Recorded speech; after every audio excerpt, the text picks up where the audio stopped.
From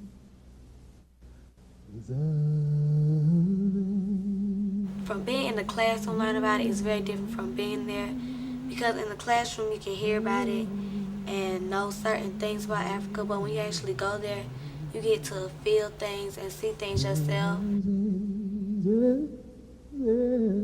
It felt like I was traveling with my family, because I've known everybody for a very long time, most people 4 years.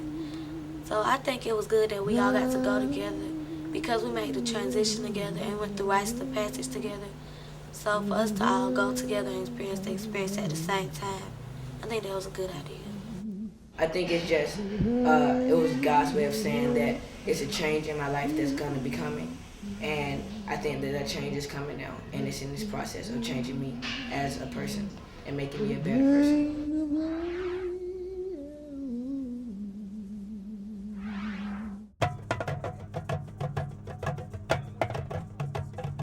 Oh, the bridges!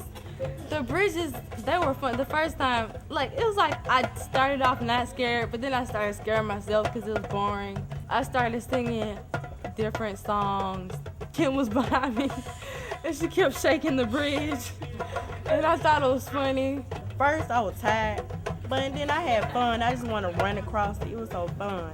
And I was just looking out and taking pictures, going all over and stuff like that. I was kind of scared because I was scared of heights, but then when I got to the end of the bridge and I found out how Mr. Jones was doing, I felt a little bit better about how I did.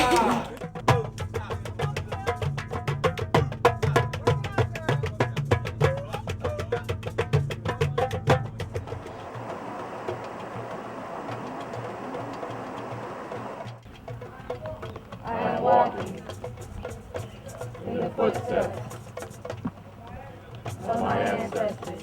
Well, we walked through the trail down the journey where they took our ancestors to be sold as slaves, and they blindfolded us, and we walked through rocks and water and mud, and we went to this river, or the last bath. Nobody could have told me that I was going to have that kind of transformation. As I came behind my husband, because they blindfolded us and we kind of had to rely on each other. And all my life, growing up in a big family, there was no babies. We all had to be strong. Mama didn't have no babies. Everybody had a role to play. We had to play our part. And so I've always been strong and never had to really rely on someone else. Even in our marriage, my husband has always kind of like supported me and allowed me to be who I am. So I've always had a strong personality, strong will. And so this made me vulnerable. And because I was blindfolded, I didn't know the path. And I had to rely on just holding my husband. And then it just made me just really realize that the journey that our ancestors followed on, the way they were taking, they didn't know the way sometime, and they had to really just trust and rely on God, and they had to rely on the power bigger than them for their very lives and being. And so I was really connecting with that through this path we were taking. And where we went through this river, the last bath, I even saw the faces, visualized the faces of the people, our ancestors, crying out in the river, crying out to God in their spirit. I heard their cries, and I heard their faces, and I even felt the strong spiritual force, and it just knocked me to my knees, and it just really made me realize the strength of our people, how strong they really are, and how much they really endure, and how much love they poured out, and they didn't even consider their own lives, and that they gave all for us to be here and sitting here to talk with you.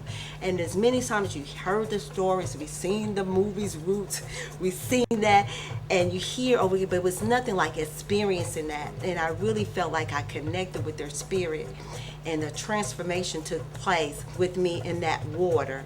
And just being there with my husband, And it also made me to also realize how powerful the union, the marriage union is, and how much I need to learn how to really trust in the strength of my husband and become more vulnerable and being vulnerable. And it's all right that sometimes you don't have to be strong all the time. And there is a power stronger than us, and then to extend your faith and to that power and to trust God, because really we live in this illusion that everything we do is through our own strength and through our own power and our own might. But there's a scripture that says, not by power, not by might, but by my spirit, says the Lord.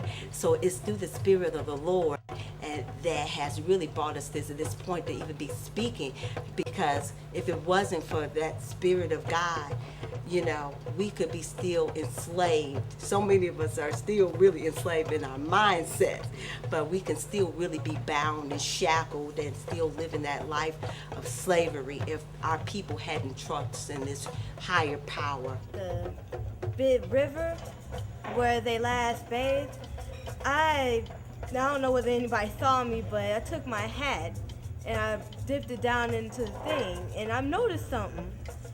That when I dipped it in there, on the pattern of the hat, it looked like a spider web. And it reminded me who gave it to me, which was my granny, which many of you guys have heard me talk about exuberantly. And that just made me appreciate the hat like 10 times more than I already did. When I was in the river, like when you stand in it, I had felt like something like it was meant for me to stay there or something like that. Like something, it felt powerful. For them, it's a tourist attraction. For us, it's our graveyard.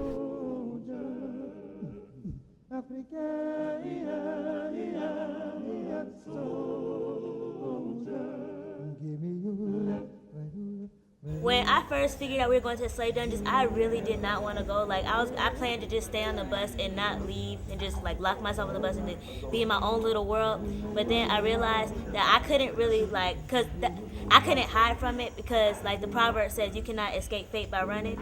So I just realized I had to deal with it and just do it, because I knew it would help me. So when I first got in there, I guess I got kind of emotional, because I was just thinking, how could something like this happen? And that just really took a big effect on me. But when Mr. Jones took us back into the women's slave dungeons, I just thought about what would happen if that was Kira and Ty in that situation, and what would happen, and how would I feel about that. When we was at the slave dungeons, I was thinking about my little brother, and if it was him, and I was feeling really, really sad, and it made me miss my mommy more, making me think if she's all right or not. But when we came back, I felt rejoiced and happy. I didn't feel nothing the first time we went around, but when we were called back into the women's slave dungeon, I started thinking about different movies that I've seen where I saw women being raped and people being beaten for no reason, not doing something the way that somebody else wanted it to be done. And I started picturing pictures that I've also seen of whips on a man's back, and it really started to make me cry, because I know that my ancestors went through a lot just to get us where we are today. So I just want to say thank you to the ancestors and to everyone that made it possible. It felt like it wasn't like the dungeons and stuff. It wasn't empty. Like something was still there. And like, you know how an empty house feels, and you like, if you walked into there, it felt like it was crowded with people, but it wasn't that many people inside of there. So I thought there were our ancestors there.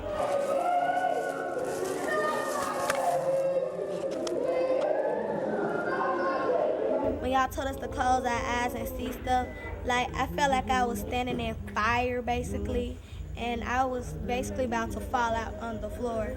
But there was something in my ear telling me, don't put your head up. And if people noticed, I was crying, holding my fist in a ball because I was angry.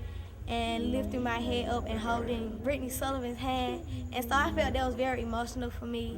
And it taught me, like, be proud of who you are and, like, don't be ashamed to say you are African, because some people are afraid to say they're African because they feel like that we are still nothing, but actually we are a lot more than people say. So keep your fist up. Africa, soldier.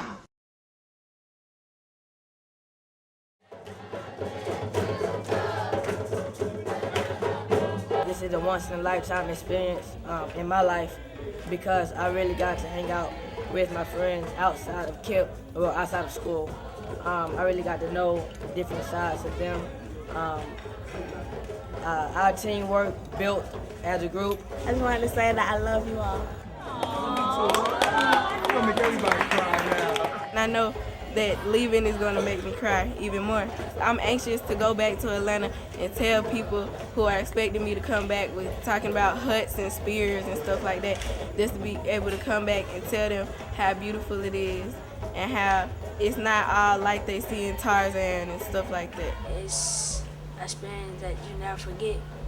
Also, you will learn something from the experience when you go there. Something about being here and just seeing everybody together and like comfortable and loving makes me like cry.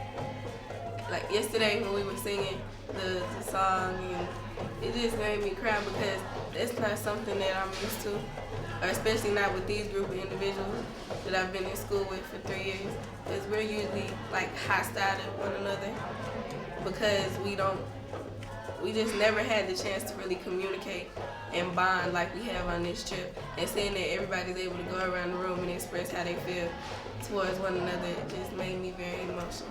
It's just not like a trip where you go to have fun. It's actually you learn from it. And the places that we went, also you get to feel your ancestors, smell them, see them, and it's like, oh, it's just, it's amazing. Like, you can't forget Africa.